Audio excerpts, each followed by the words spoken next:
Hello mga kabady, mga kasol. Welcome to Happy Thoughts ni Buddy. Grace of God.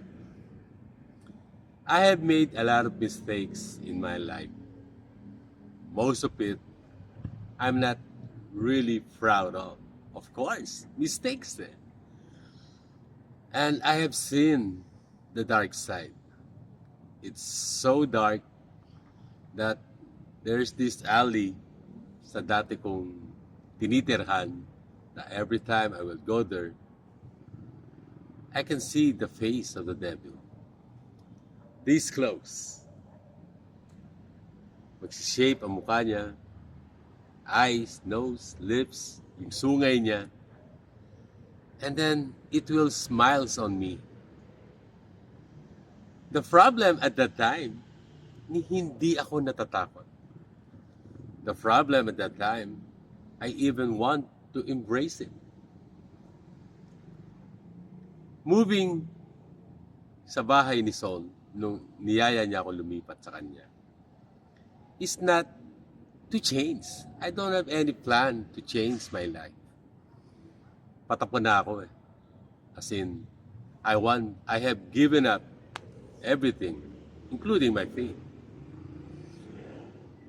But kahit anong tigas ng ulo ko, kahit anong yabang ko sa ating Panginoong Yesus, by the grace of God, binangon niya ako. Literally, binangon ako ng ating Panginoon. And when I felt the grace coming from Him, I did not even plan in doing these happy thoughts, this vlog. For me, it's me. I want me to start over and do things na dati kong ginagawa. Kasamaan pa rin. But, unti-unti, yung grasya ng ating Panginoon, binago ako. Tinanggal niya unang-una ang galit ko sa mga tao, ang galit ko sa mundo, ang galit ko sa Kanya.